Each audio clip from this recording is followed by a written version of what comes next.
Chapter 3 of Mansfield Park by Jane Austen. This recording is public domain. Recording by Derek Edmondson. January 2018. Chapter 3.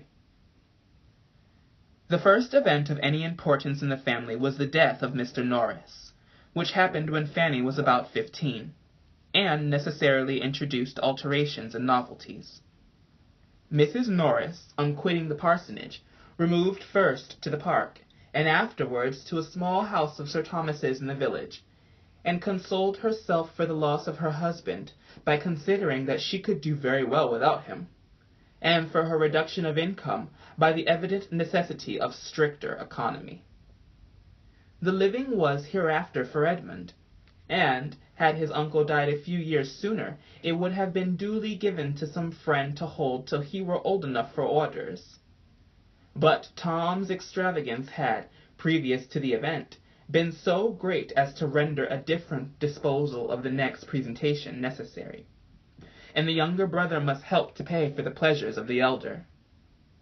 There was another family living actually held for Edmund, but though this circumstance had made the arrangement somewhat easier to Sir Thomas's conscience, he could not but feel it to be an act of injustice, and he earnestly tried to impress his eldest son with the same conviction, in the hope of its producing a better effect than anything he had yet been able to say or do. "I blush for you, Tom," said he, in his most dignified manner.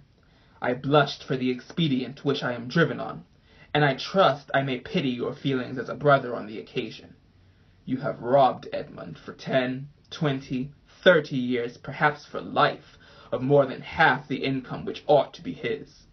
It may hereafter be in my power, or in yours, I hope it will, to procure him better preferment.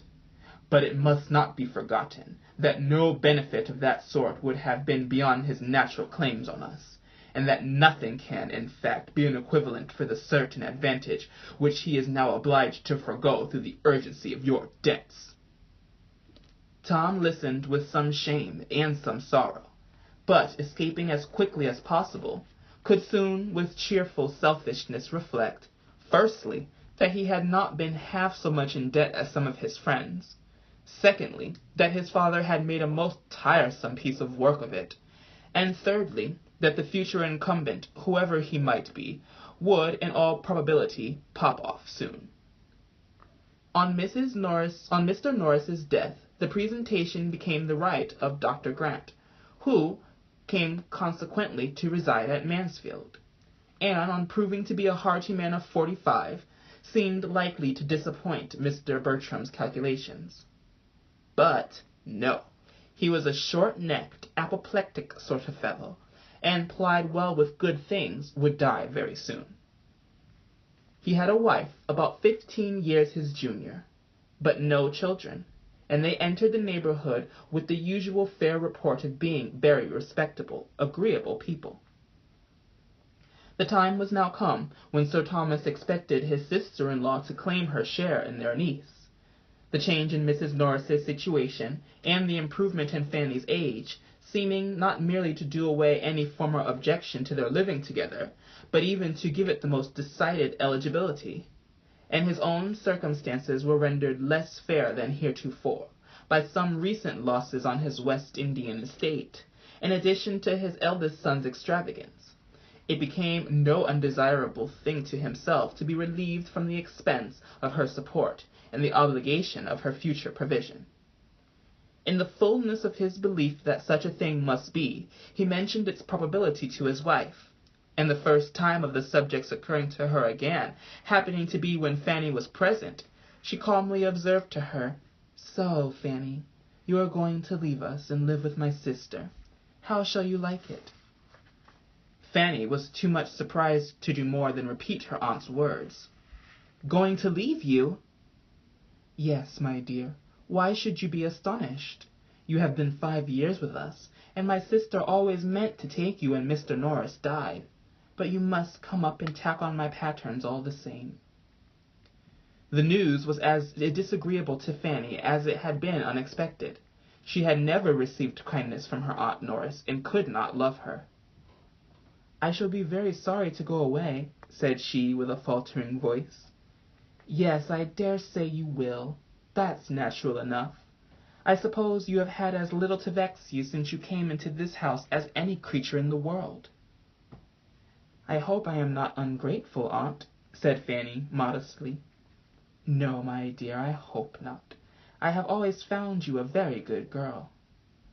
And am I never to live here again? Never, my dear. But you are sure of a comfortable home. It can make very little difference to you, whether you are in one house or the other. Fanny left the room with a very sorrowful heart, and could not feel the difference to be so small. She could not think of living with her aunt with anything like satisfaction. As soon as she met with Edmund, she told him her distress. Cousin, said she, something is going to happen which I do not like at all, and though you have often persuaded me into being reconciled to things that I disliked at first, you will not be able to do it now. I am going to live entirely with my Aunt Norris. Indeed? Yes. My Aunt Bertram has just told me so. It is quite settled. I am to leave Mansfield Park and go to the White House, I suppose as soon as she is removed there. Well, Fanny, and if the plan were not unpleasant to you, I should call it an excellent one. Oh, cousin! It has everything else in its favor. My aunt is acting like a sensible woman in wishing for you. She is choosing a friend and companion exactly where she ought, and I am glad her love of money does not interfere. You will be what you ought to be with her. I hope it does not distress you very much, Fanny. Indeed it does. I cannot like it. I love this house and everything in it. I shall love nothing there. You know how uncomfortable I feel with her. I can say nothing for her manner to you as a child, but it was the same with us all, or nearly so. She never knew how to be pleasant to children, but you are now of an age to be treated better. I think she is behaving better already, and when you are her only companion, you must be important to her. I can never be important to anyone. What is to prevent you? Everything. My situation, my foolishness and awkwardness. As to your foolishness and awkwardness, my dear Fanny, believe me, you have never had a shadow of either, but in using the words so improperly. There is no reason in the world why you should not be important where you are known. You have good sense and a sweet temper, and I am sure you have a grateful heart that can never receive kindness without wishing to return it.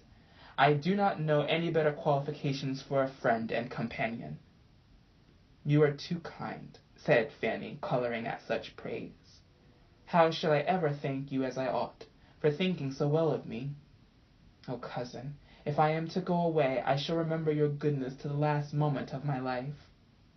Why, indeed, Fanny, I should hope to be remembered at such a distance as the White House. You speak as if you were going 200 miles off instead of only across the park. But you will belong to us almost as much as ever. The two families will be meeting every day in the year. The only difference will be that, living with your aunt, you will necessarily be brought forward as you ought to be. Here there are too many whom you can hide behind, but with her you will be forced to speak for yourself. Oh, I do not say so. I must say it, and say it with pleasure. Mrs. Norris is much better fitted than my mother for having the charge of you now.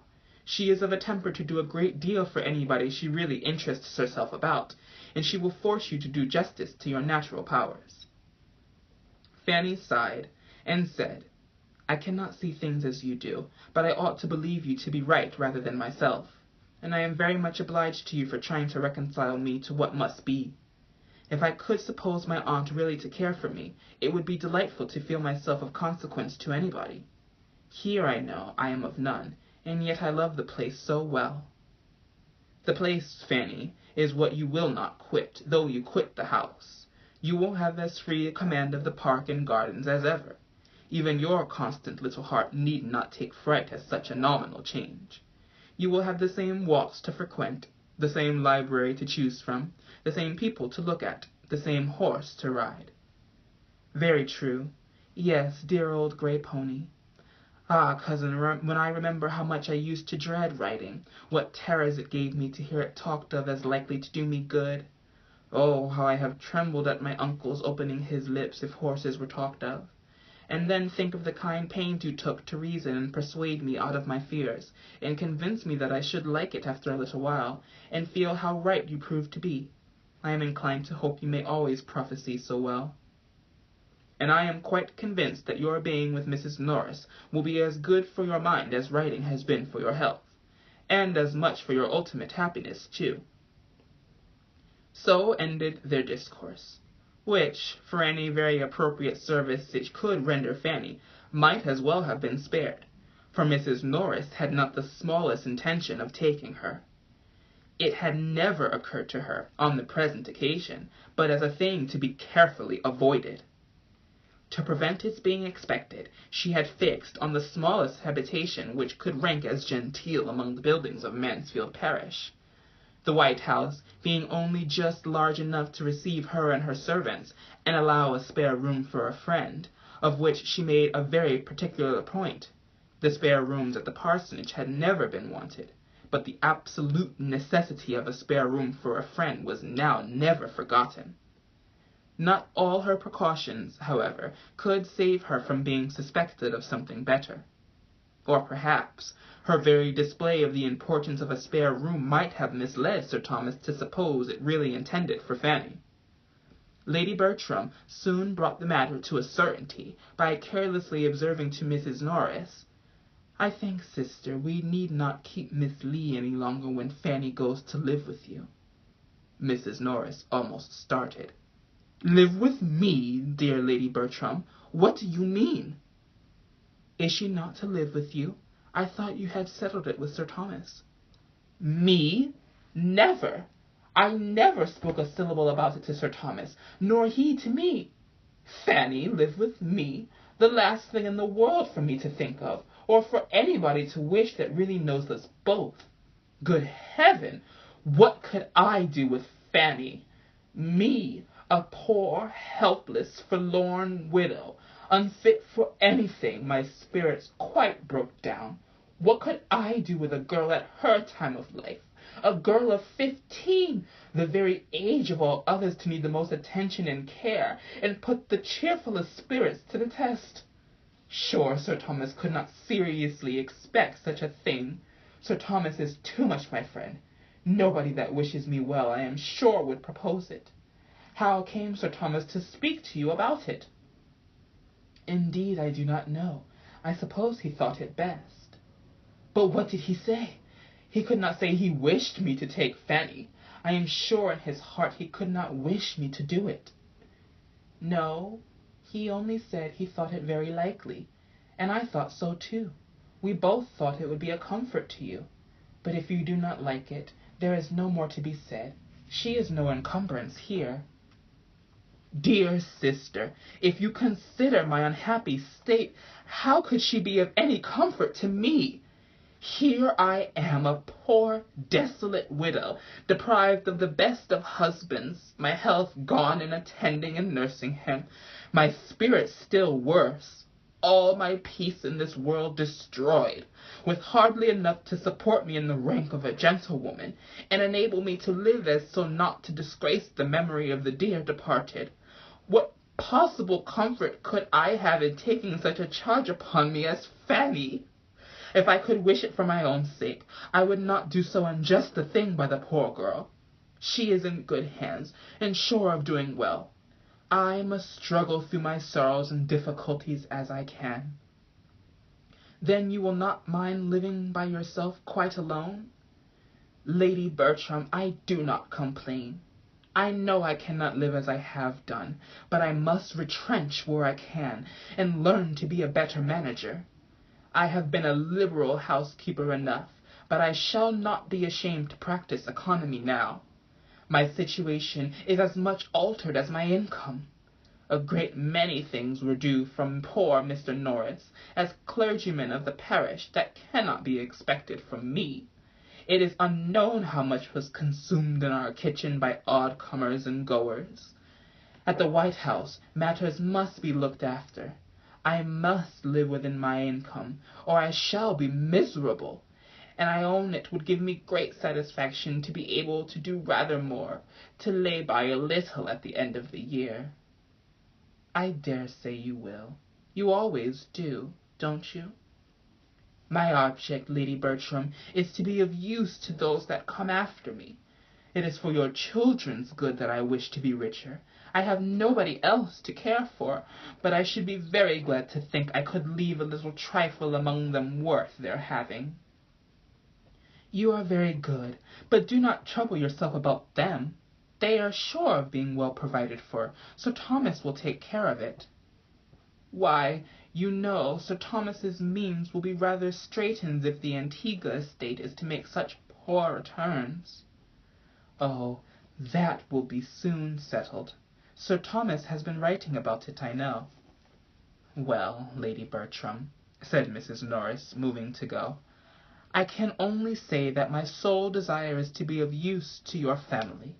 And so, if Sir Thomas should ever speak again of my taking Fanny, you will be able to say that my health and spirits put it quite out of the question. Besides that, I really should not have a bed to give her, for I must keep a spare room for a friend." Lady Bertram repeated enough of this conversation to her husband to convince him how much he had been mistaken his sister-in-law's views, and she was from that moment perfectly safe from all expectation, or the slightest allusion to it from him. He could not but wonder at her refusing to do anything for a niece whom she had been so forward to adopt. But as she took early care to make him, as well as Lady Bertram, understand that whatever she possessed was destined for their family, he soon grew reconciled to a distinction which, at the same time that it was advantageous and complimentary to them, would enable him better to provide for Fanny himself. Fanny soon learnt how unnecessary had been her fears of a removal, and her spontaneous, untaught felicity on the discovery conveyed some consolation to Edmund for his disappointment in what he had expected to be so essentially serviceable to her. Mrs. Norris took possession of the White House. The Grants arrived at the parsonage, and these events over, everything at Mansfield went on for some time as usual. The Grants, showing a disposition to be friendly and sociable, gave great satisfaction in the main among their new acquaintance. They had their faults, and Mrs. Norris soon found them out. The doctor was very fond of eating, and would have a good dinner every day, and Mrs. Grant, instead of contriving to gratify him at little expense, gave her cook as high wages as they did at Mansfield Park, and was scarcely ever seen in her offices. Mrs. Norris could not speak with any temper of such grievances, nor of the quantity of butter and eggs that were regularly consumed in the house. Nobody loved plenty and hospitality more than herself. Nobody more hated pitiful doings. The parsonage, she believed, had never been wanting in comforts of any sort, had never borne a bad character in her time, but this was a way of going on that she could not understand. A fine lady in a country parsonage was quite out of place. Her storeroom, she thought, might have been good enough for Mrs. Grant to go into. Inquire where she could not find out that Mrs. Grant ever had more than £5,000. Lady Bertram listened without so much interest to this sort of invective. She could not enter into the wrongs of an economist, but she felt all the injuries of beauty in Mrs. Grant's being so well settled in life without being handsome, and expressed her astonishment on that point almost as often, though not so diffusely, as Mrs. Norris discussed the other. These opinions had been hardly canvassed a year before another event arose of such importance in the family as might fairly claim some place in the thoughts and conversation of the ladies. Sir Thomas found it expedient to go to Antigua himself for the better arrangement of his affairs, and he took his eldest son with him, in the hope of detaching him from some bad connections at home. They left England with the probability of being nearly a 12-month absent. The necessity of the measure in a pecuniary light, and the hope of its utility to his son, reconciled Sir Thomas to the effort of quitting the rest of his family, and of leaving his daughters to the direction of others at their present most interesting time of life. He could not think Lady Bertram quite equal to supply his place with them, or rather to perform what should have been her own. But in Mrs. Norris's watchful attention, and in Edmund's judgment, he had sufficient confidence to make them go without fears of their conduct. Lady Bertram did not at all like to have her husband leave her, but she was not disturbed by any alarm for his safety, or solicitude for his comfort, being one of those persons who think nothing can be dangerous or difficult or fatiguing to anyone but themselves. The Miss Bertrams were much to be pitied on the occasion, not for their sorrow, but for their want of it. Their father was no object of love to them. He had never seemed the friend of their pleasures, and his absence was, unhappily, most welcome. They were relieved by it from all restraint, and without aiming at one gratification that would probably have been forbidden by Sir Thomas, they felt themselves immediately at their own disposal, and to have every indulgence within their reach. Fanny's relief, and her consciousness of it, were quite equal to her cousin's, but a more tender nature suggested that her feelings were ungrateful, and she really grieved because she could not grieve. Sir Thomas, who had done so much for her and her brothers, and who was gone perhaps never to return, that she should see him go without a tear, it was a shameful insensibility. He had said to her, moreover, on the very last morning that he hoped she might see William again in the course of the ensuing winter, and had charged her to write and invite him to Mansfield as soon as the squadron to which he belonged should be in England. This was so thoughtful and kind, and would he only have smiled upon her, and called her my dear Fanny, while he said it, every former frown or cold address might have been forgotten.